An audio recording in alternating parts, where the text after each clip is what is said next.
السلام علیکم ورحمۃ اللہ وبرکاتہ۔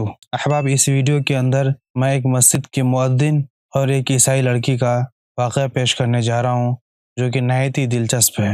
قبل اس کے کہ میں آپ کو واقعہ سناؤں، اس چینل کے بنانے کا مقصد میں آپ کو بتاتا چلوں کہ ہماری یہ چینل بنانے کا مقصد صرف اور صرف یہ ہے کہ ہم آپ کو ایسے جعلی عامل اور پیر باباؤں سے بچانا چاہتے ہیں جنہیں کلمہ تک صحیح سے پڑھنا نہیں آتا، لیکن وہ اپنے پیٹ کے چکر میں وہ ہم سے پیسے لے کر ہمیں صرف اور صرف بیوقوف بنا رہے ہوتے ہیں۔ تو احباب، اس لیے ہمارے چینل پر جو نئے مہمان آئے ہیں ان سے گزارش ہے کہ آپ بھی ہمارے چینل کو سبسکرائب کر کے اس ٹیم کا حصہ بن جائیں، تاکہ ہمارے اور آپ کے سامنے نت نئے آنے والے پریشانیوں اور مصیبتوں سے بچنے کا حل لے کر جب بھی آپ کے پاس آؤں تو آپ کو بر وقت اس کا نوٹیفیکیشن حاصل ہو سکے۔ تو چلیے چلتے ہیں واقعے کی طرف۔ مصر میں ایک شخص مسجد کے برابر رہتا تھا اور وہ پابندی سے مسجد کے اندر اذان دیتا تھا اور جماعت میں شرکت کرتا۔ چہرے پر عبادت اور اطاعت کی رونق بھی تھی۔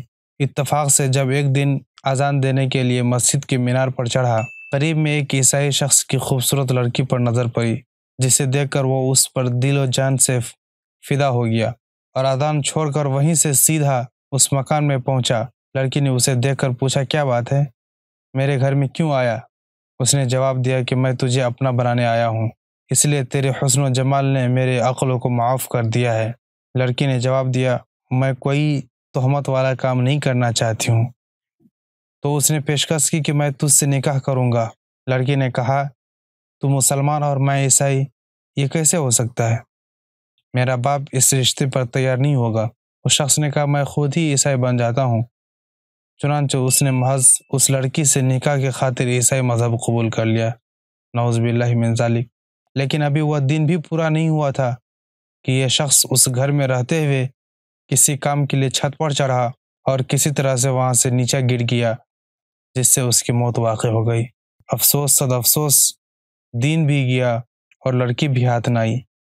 اللہ ہم سب کو اپنے حفظ و امان میں رکھے اور شیطان کے شر سے حفاظت فرمائے۔ آج کے لیے بس اتنا ہی، ملتے ہیں پھر کسی نئی ویڈیو کے ساتھ۔ تب تک کے لیے اپنا بہت سارا خیال رکھیے گا۔ خدا حافظ۔